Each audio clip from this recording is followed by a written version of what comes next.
ہمارے ذہنوں میں جو معیارات بیٹھے ہوئے ہیں وہ کیا ہے؟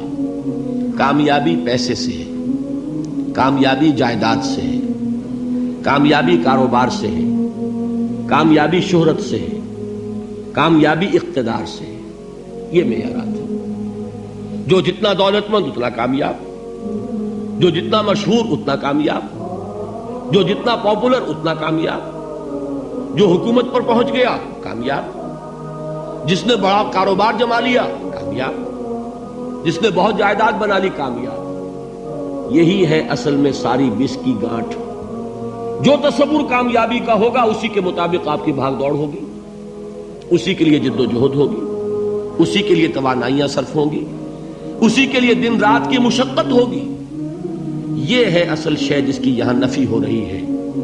کامیابی دولت سے نہیں، کامیابی شہرت سے نہیں، کامیابی اقتدار اور طاقت اور حکومت سے نہیں، بلکہ کامیابی ہے ایمان سے، عمل صالح سے، تواصی بالحق سے، تواصی بالصبر سے. آپ غور کیجئے اس نقطہ نظر کا، اس ایٹیچیوڈ کا، یہ جو مینٹل ایٹیچیوڈ ہے اس کا بدل جانا ہی انسانی شخصیت کے اندر انقلاب برپا کرے گا.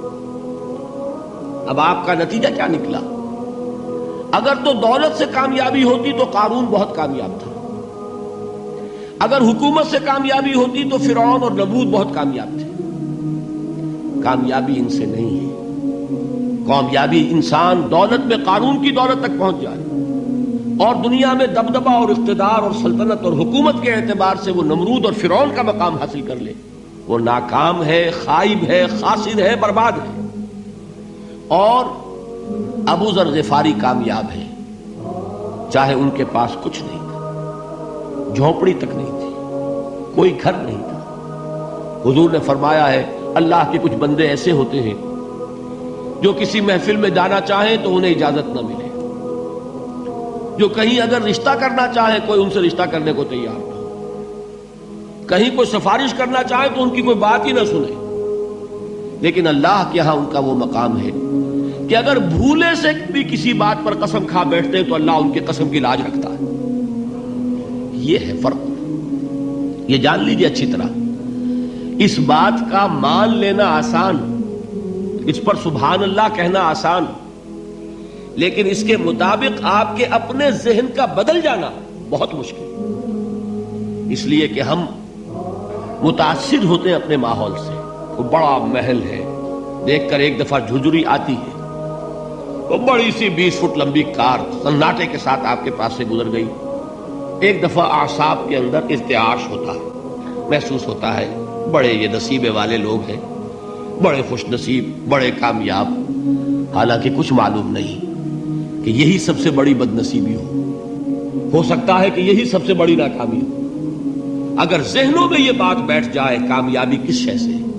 یہی وجہ دیکھیے قرآن مجید میں بارہا آپ دیکھیں اولئک ھم المفلحون، یہ ہے لوگ کامیاب ہونے والے.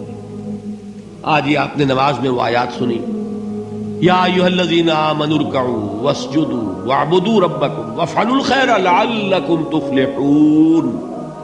اے ایمان والو، رکوع کرو، سجدہ کرو، اپنے رب کی پرستش اور بندگی کرو اور اچھے کام کرو تاکہ تم کامیاب ہو جاؤ. تو کامیابی کن چیزوں سے ہے؟ یہ ہے سب سے بڑا سبق. یہ ہمارے دل میں اگر بات بیٹھ جائے، ٹھک جائے، تو زندگی بدل جائے گی. صبح و شام بدل جائیں گے، نقشے بدل جائیں گے، بھاگ دوڑ کا رنگ بدل جائے گا، ویلیو سٹرکچر بدل جائے گا. آج وہ ایک چیز نہایت اہم نظر آ رہی ہے، کل نہایت غیر اہم نظر آئے گی. جیسے کہ حضور کی حدیث ہے مالی ولی دنیا، مجھے تمہاری اس دنیا سے کیا سروکار ہے. انما مثلی کراکب استظل تحت شجرۃ ثم راح فترکها، میری مثال تو اس سوار کی سی ہے جو تھوڑی دیر کے لیے ایک درخت کے سائے میں ٹھہرتا ہے سستانے کے لیے، پھر وہ اپنا راستہ لیتا ہے. اسے اس درخت سے مستقل تعلق اس کا نہیں ہے، وہ اس کا گھر نہیں، وہ اس کی منزل نہیں. اسی طرح یہ دنیا میرا گھر نہیں ہے. اب دیکھیے ہم کہتے ہیں انا للہ و انا الیہ راجعون، ہم تو مسافر ہیں، ہم اللہ کے پاس سے آئے، اللہ کی طرف ہمیں لوٹ جانا ہے. کن فی الدنیا کانک غریب و عابر سبیل، حضور فرماتے ہیں دنیا میں ایسے رہو جیسے کہ تم اجنبی ہو یا راہ چلتے مسافر. لیکن یہ طرز عمل کب ہوگا؟ جبکہ یہ آیت ہمارے ذہنوں کے اندر بیٹھ گئی ہو. والعصر ان الانسان لفی خسر الا الذین آمنوا وعملوا الصالحات وتواصوا بالحق وتواصوا بالصبر.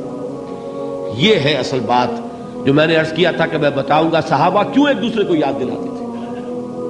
اس لیے کہ دیکھیے جیسے برف باری اگر ہو رہی ہو، آپ باہر نکلیں گے تو برف آپ کے کپڑوں پر جم جاتی ہے نا، تو آپ جھٹکتے ہیں کپڑوں کو تاکہ برف ہٹ جائے.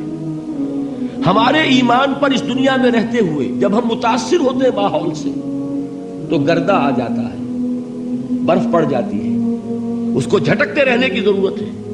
اور وہ جھٹکنے کی بہترین اور مؤثر ترین شکل یہی ہے کہ یاد رکھو کامیابی ان چیزوں سے نہیں ہے. چمک دمک جو ہے دنیا کی، یہ ساری چمک دمک جو تمہیں رجھا رہی ہے، جو تمہیں اپنے اندر گم کیے ہوئے. یہ لفظ گم پر اقبال کا وہ شعر یاد آ گیا کہ کافر کی یہ پہچان کے آفاق میں گم ہے، اور مومن کی یہ پہچان کے گم اس میں ہے آفاق. تم گم نہ ہو کر رہ جاؤ، اس میں مبہوت نہ ہو کر رہ جاؤ، مرعوب نہ ہو کر رہ جاؤ. دنیا ہی کی محبت تمہارے اوپر ڈیرے نہ ڈال دے، تمہارے دلوں کے اوپر مسلط نہ ہو جائے.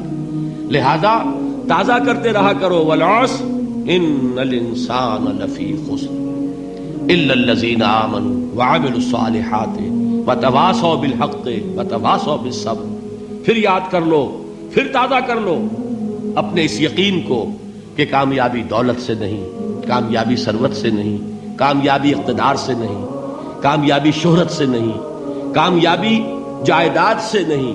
کامیابی ہے ایمان سے، کامیابی ہے عمل صالح سے، کامیابی ہے تواصی بالحق سے، کامیابی ہے تواصی بالصبر سے. یہ چار چیزیں ہیں کہ جو کامیابی کے لوازم